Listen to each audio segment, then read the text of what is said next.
Mr. and Mrs. Paul, I'd like to discuss the importance of brain imaging for your child, Amy.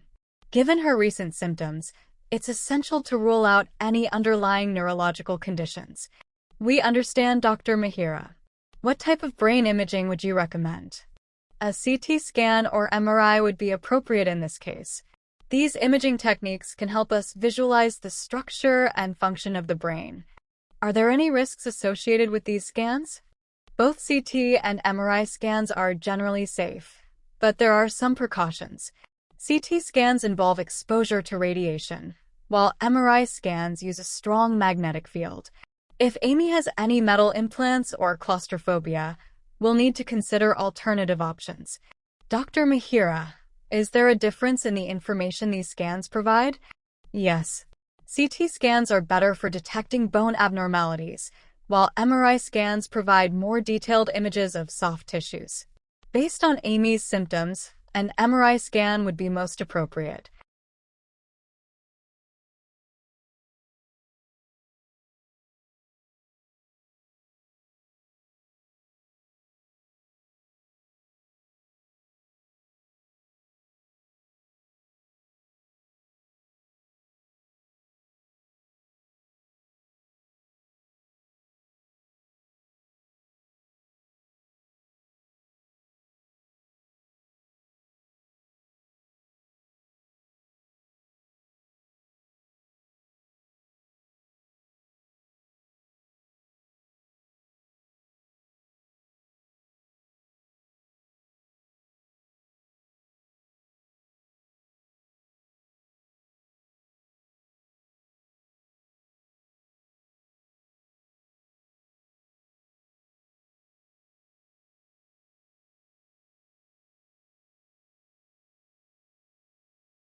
Mihira, it sounds like you're concerned about your mother Lisa and her breathlessness.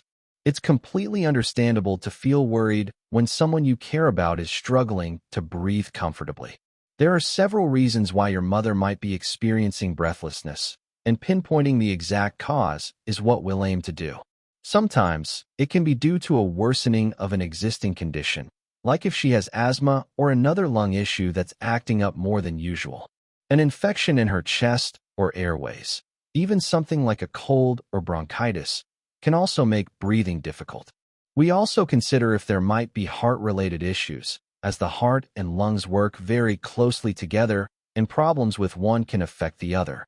It's also worth remembering that sometimes anxiety can play a role, as feeling stressed or worried can make breathlessness feel much worse. It's important to remember that this isn't an exhaustive list, but these are some of the more common possibilities we consider. To understand exactly what's causing Lisa's breathlessness and ensure she gets the best care, the most important next step is for a doctor to conduct a thorough examination. This will involve listening to her lungs and heart, checking her vital signs, and talking to her in more detail about when the breathlessness started and what makes it better or worse. Following this examination, the doctor will likely conduct some tests. This could include things like a chest X-ray to look at her lungs and heart, blood tests to check for infection or other markers, or even an ECG to assess her heart's electrical activity. Once we have a clearer picture from the examination and tests, the doctor can then determine the appropriate treatment.